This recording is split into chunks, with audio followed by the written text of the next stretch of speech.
لقاء الأسبوع برنامج أسبوعي يأتيكم عبر بريس 23، يسلط الضوء على كافة جوانب الحياة السياسية والاقتصادية والاجتماعية.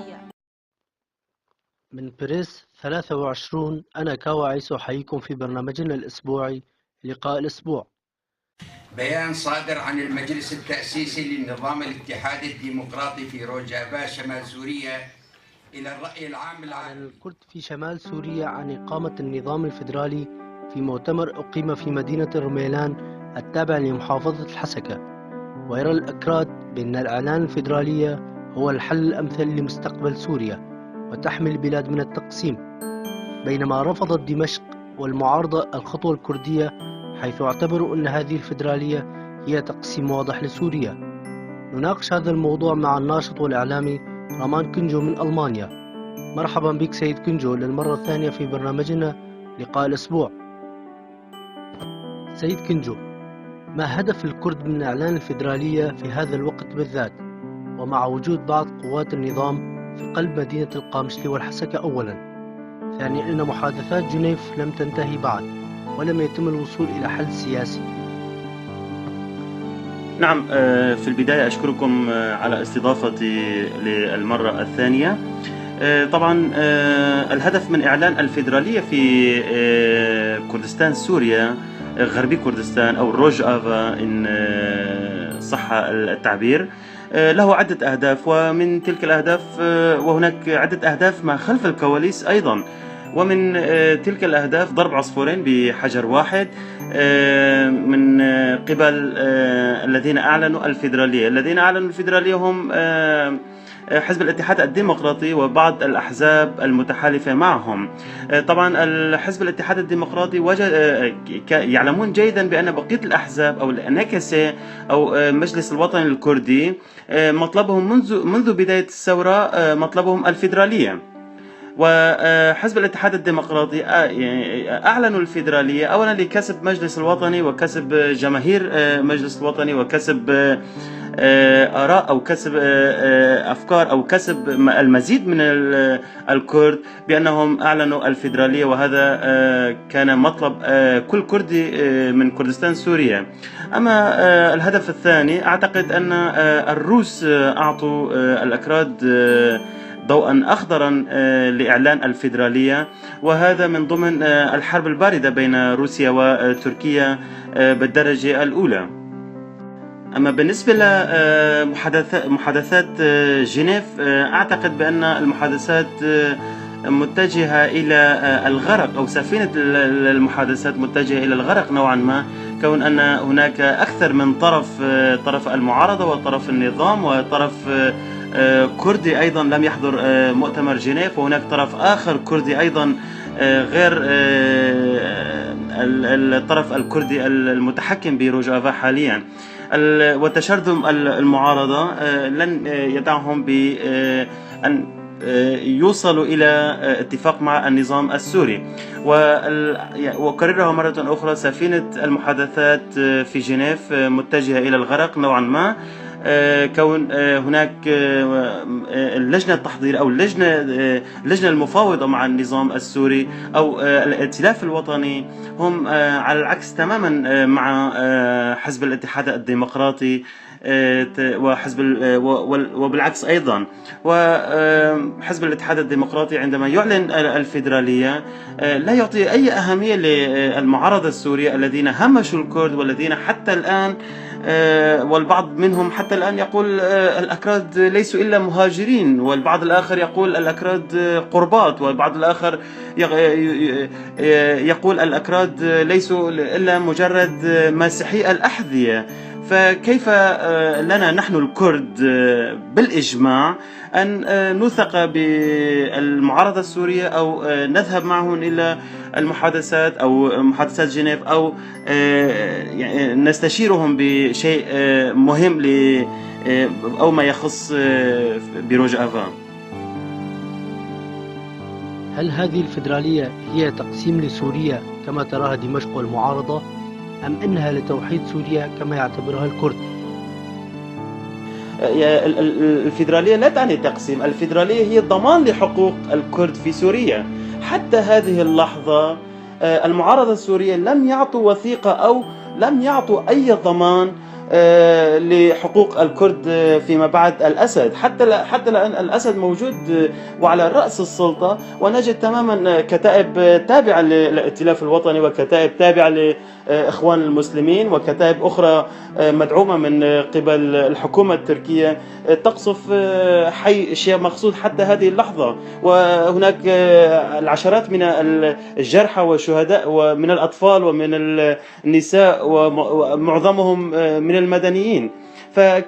فكيف للكردي أن يثق بهذا الائتلاف الملتحي أو المعارضة الملتحية إن صح التعبير؟ فلا أعتقد أن سيكون هناك حتى لو كان سياسيا، فالأمر بات واضحا تماما. نحن الكردي بشكل عام يرى أن المعارضة غير مهتمين بالقضية الكردية، وحتى أستطيع القول بأن معظم الأكراد الموجودين أو السياسيين الأكراد المحسوبين على الائتلاف الوطني مغلوب على أمرهم، يعني هم ليسوا إلا ولا يمثلون إلا أنفسهم. حتى القوة على الأرض ومن يمثل الكرد هم القوة الموجودة على الأرض ومن يحرر الأراضي الكردية دون تطبيق أي أجندات خارجية حتى أجندات النظام السوري. وبما فيهم دمشق أيضا عندما يعترض الفيدرالية، فأعتقد بأن دمشق يطبق أيضا أجندات خارجية. كان هناك بالتأكيد نعلم جيدا أن هناك تحالف الأسدي مع بوتين، وبالمقابل هناك الدولة الجمهورية الإسلامية الإيرانية أيضا هناك ضغط من قبل الإيرانيين. ويجب أن تعلموا جيدا بأن هناك قوات KGK وهناك قوات محسوبة على حزب العمال الكردستاني يحاربون وجه لوجه مع الإيرانيين. وبالتأكيد هناك ضغط على النظام السوري كي لا يوافقوا أو كي لا يعطوا أي تحقيق بالفيدرالية في روجافا. هل ستفشل هذه الفيدرالية في ظل معارضة الكثيرين لها، وخصوصا بعد تأسيس جيش العشائر الشرقية لتصدي للفيدرالية التي أعلنها الكرد؟ نعم بالتأكيد ستفشل الفيدرالية في حال ولن تكون مباركة كما قلت سابقا، في حال تفرد حزب الاتحاد الديمقراطي والأحزاب المتحالفة مع حزب الاتحاد الديمقراطي بيادا بإعلان الفيدرالية وعدم مشاركة بقية الأحزاب الكردية في سوريا وعدم مشاركة بعض المستقلين والحقوقيين ونشطاء سياسيين والجيل الشاب أيضا. فأعتقد بأن الفيدرالية لن تنجح في حال إذا كانوا الكرد في مرحلة في إطار التشرذم إن صح التعبير. وأما بالنسبة إلى جيش العشائر، تأسيس جيش العشائر لتصدي للفيدرالية، وكان هناك فصائل أقوى من جيش العشائر هاجموا الكرد وندموا على أنهم هاجموا الكرد وتلقوا ضربات من الكرد وحتى أن هزموا وكبدناهم خسائر بشرية ومادية. فجيش العشائر ليسوا مقابل تنظيم الدولة الإسلامية داعش، إرهابيي تنظيم الدولة الإسلامية داعش ليس بشيء. فعندما يعلنون الكرد أو عندما يكون هناك توحيد كردي وعندما يكون هناك إشراك جميع الأحزاب الكردية في الفيدرالية، فأعتقد أن لا جيش عشائر ولا جبهة النصرة ولا تنظيم الدولة الإسلامية داعش باستطاعتهم تقرب من حدود الكردية في أو المحسوبة على الفيدرالية في روجافا. سؤالي الأخير لك سيد كنجو، أعلنت واشنطن بأنها لا تعترف بالنظام الفيدرالي في سوريا بينما دعمت الفيدرالية في العراق، لماذا؟ نعم بالتأكيد لا أعتقد بأن واشنطن سوف لن تعترف بالفيدرالية في روجافا أو في سوريا. تعلمون جيدا كان هناك تحالف كردي أمريكي في سوريا لمحاربة تنظيم الدولة الإسلامية داعش وبعض فصائل الملتحية أو المتطرفة في سوريا. بالتأكيد عندما يعارض واشنطن هذا الأمر فأعتقد بأنها ليست إلا تصريحات إعلامية، ولكن ما خلف الكواليس بالتأكيد واشنطن وغير واشنطن بما فيهم موسكو يحاولون ويبذلون جهودهم لفدرلة سوريا بشكل عام. لا تنسوا أن هناك الطائفة الدرزية والطائفة العلوية والقومية الكردية، فلا أعتقد بأن الثورة أو حتى إن رحل أسد عن سوريا فستكون هناك معارك دموية، كون هناك انتقامات، كون هناك العلوي لا يستطيع القدوم إلى مناطق السنة، والسني لا يستطيع الذهاب إلى مناطق الكردية، والكردي لا يستطيع التجوال براحته. فمن الطبيعي ولا بد من فدرالة سوريا، وحتما ستكون هناك سوريا مقسمة فيدراليا. بالنسبة إلى موافقة واشنطن على فيدرالية العراق، سيعترف واشنطن أيضا بفيدرالية سوريا أيضا. ففي البداية ربما يذكر المستمع أو المشاهد في البدايات أيضا اعترضت واشنطن على الفيدرالية في العراق، وفيما بعد عندما درسوا الموضوع ودرسوا الوضع فلم يصلوا إلى النتيجة الحالية، ألا وهي الفيدرالية أو الكونفدرالية.